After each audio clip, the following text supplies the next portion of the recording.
Diesel ও বিদ্যুতের দাম বৃদ্ধিতে বোরো চাষে বিপাকে পড়েছেন কিশোরগঞ্জের হাওর অঞ্চলের কৃষকরা। একই সঙ্গে বেড়েছে সার, কীটনাশক ও শ্রমিকের মজুরি। এইসব ব্যয় বেড়ে যাওয়ায় উৎপাদন খরচ উঠবে কিনা এ নিয়ে সংশয়ে আছেন হাওর এলাকার কৃষক পরিবারগুলো। তাছাড়া প্রাকৃতিক দুর্যোগ উপেক্ষা করে এবার বোরো আবাদ তুলতে পারবে কিনা সেটি নিয়ে শঙ্কা দেখা দিয়েছে বলে জানান খেতে কর্মরত কৃষকরা। কিশোরগঞ্জের ১,৪৭০ বর্গ কিলোমিটার এলাকা হাওর অঞ্চল। হাওর জুড়ে চলছে বোরো আবাদের প্রস্তুতি এবং জমি তৈরি করছেন ধানের চারা রোপণের জন্য। কিন্তু মৌসুম শেষে ধানের উপযুক্ত দাম পাবেন কিনা সেটি নিয়েও অনিশ্চয়তা রয়েছে। এই জন্য সরকারি পদক্ষেপ প্রয়োজন বলে মনে করছেন কৃষকরা। কষ্ট করে যে জমি জমা লাগাইতেছে রান্না বান্না করে পরে তো শেষে দেয়, মনে করুন জমি জমা করে ধান জাল যেতটুকু হয় তো আর পুষে না।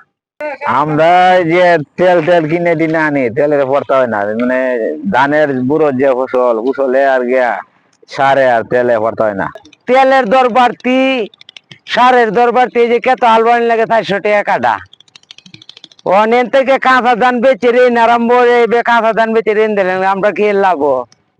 উপজেলা কৃষি অফিসের পক্ষ থেকে কৃষকদের সার্বক্ষণিক সহযোগিতা করা হচ্ছে বলে জানান উপজেলা কৃষি কর্মকর্তা। হাওর এলাকায় এখন পুরোদমে রোপণ কার্যক্রম চলমান। আমরা কৃষি বিভাগ কৃষকের পাশে থেকে রোপণ কার্যক্রম পরিচালনা করে যাচ্ছি। ঠান্ডায় যাতে ফসলের কোনো ক্ষতি না হয় সেই পরামর্শ আমরা কৃষকের পাশে থেকে দিয়ে যাচ্ছি এবং আবহাওয়া অনুকূল পরিবেশ থাকায় আমাদের লক্ষ্যমাত্রার চেয়ে উৎপাদন বৃদ্ধি পাবে বলে আমরা আশা করছি। হাওর অঞ্চলে এখন পর্যন্ত ৬০,০০০ হেক্টর জমিতে বোরো আবাদ হয়েছে বলে জানিয়েছেন জেলা কৃষি সম্প্রসারণ কর্মকর্তা। এবছর কিশোরগঞ্জ জেলায় ১,৬৮,০০০ হেক্টর জমিতে বোরো আবাদের লক্ষ্যমাত্রা নির্ধারণ করা হয়েছে। তার মধ্যে শুধু হাওরে ১ লক্ষ হেক্টরের মতো। তো এখন পর্যন্ত হাওরে প্রায় ৬০,০০০ হেক্টর জমিতে বোরো আবাদ সম্পন্ন হয়েছে। বোরো সারের কোনো সংকট নাই, ব্যাপক চাহিদা আছে নন ইউরিয়া সারের, কিন্তু সংকট নাই।